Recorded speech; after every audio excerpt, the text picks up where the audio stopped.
Bien, bonjour, merci d'être là.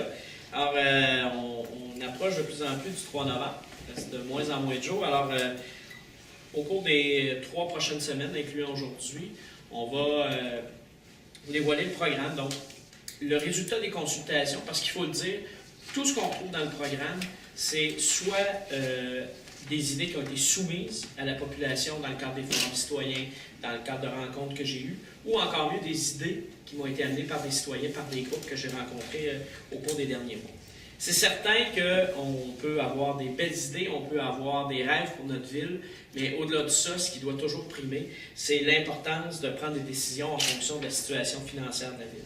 Alors, on s'entend que l'ensemble du programme est tributaire de la situation financière de la ville avec un objectif de maintenir un niveau de taxation compétitif, parce que je pense que c'est une des forces de Drummondville qu'il ne faut pas perdre, et s'assurer aussi que le niveau d'endettement soit faible si on le compare à l'ensemble de la richesse municipale. On sait que Drummondville est inférieur à la moyenne provinciale. On parle d'un taux d'endettement de 1,73 aux derniers états financiers, avec des villes comparables en moyenne à 2,63 Donc, c'est intéressant. Il faut maintenir cette différence-là, il faut maintenir cet avantage-là. Donc, il ne faut pas non plus se lancer dans des folles dépenses. Mais il faut garder une chose en tête, c'est qu'on peut avoir des projets qu'on développe avec des partenaires, avec des gens qui ont le goût d'investir chez nous, des projets qu'on développe avec les autres paliers de gouvernement, que ce soit le gouvernement provincial ou le gouvernement fédéral. C'est un des rôles importants, selon moi, du maire, du conseil municipal, de faire en sorte qu'on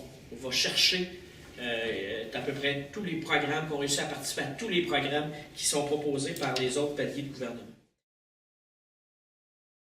D'abord, au niveau de l'éthique, gouvernance et participation citoyenne, il m'apparaît très important et je pense que jusqu'à maintenant, on est fiers du niveau d'intégrité qui a été maintenu dans notre municipalité, mais il faut s'assurer de maintenir un haut niveau de transparence, d'intégrité, tant au niveau de la ville que des organismes qui sont ses mandataires ou ses partenaires. Alors la ville, c'est une chose, la ville siège sur plusieurs comités, dirige indirectement certains organismes. Alors c'est aussi notre responsabilité de s'assurer que les règles d'éthique et l'intégrité soient vraiment impeccable. Je parlerai de tolérance zéro à ce niveau-là. Je vous ai déjà parlé de mon rêve de faire de Drummondville un modèle au Québec en matière de participation citoyenne. Donc, l'idée de mettre en place un mécanisme permanent de consultation publique auquel on va rattacher une table pour les jeunes et une table pour les aînés. Il faut aussi, selon moi, profiter des technologies disponibles pour développer des moyens qui vont permettre aux citoyens de mieux suivre les séances du conseil municipal. Je m'amuse à le dire, c'est probablement le volet le moins intéressant de la vie municipale pour un citoyen que d'aller s'asseoir au conseil ou de le regarder à la maison, parce que souvent c'est dans un jargon qui est moins connu par les gens, tout ça. Alors, notre souhait serait que, d'une part, quand on parle de différents dossiers au niveau du conseil, on puisse avoir des photos, par exemple, quand c'est question d'urbanisme, si on parle d'affichage ou si on parle de zonage, qu'il puisse y avoir d'une part à l'écran de télé, mais aussi directement dans la salle du conseil, une image où là les citoyens savent vraiment de quel coin on parle, de quel terrain on parle, plutôt que de savoir qu'on parle du lot 13-22-12-14. Donc c'est important que les gens puissent comprendre. Et ça serait intéressant aussi, éventuellement, de développer la possibilité pour les citoyens de poser des questions au conseil à partir de la maison. Évidemment, pas 50, 60, 70 questions, mais il pourrait y avoir une personne qui est chargée de recevoir des questions et qui, à la fin du conseil, se fait porte-parole des gens à la maison en posant 2 ou 3 questions aux élus. Donc, idéalement, même, ça pourrait être une contribution des journalistes de recevoir ces questions-là et de les transmettre au conseil pour éviter qu'on dise que les questions sont filtrées, qu'on pose juste des questions faciles aux élus. Donc, les journalistes pourraient être mis à contribution à ce niveau-là.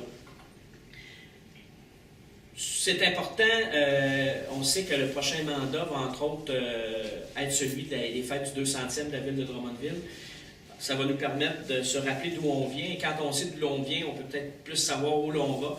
Alors, il me semble que le 200e sera une belle occasion pour mener une réflexion sur la vision, aussi sur les attentes qu'ont les citoyennes et les citoyens sur le développement de leur ville.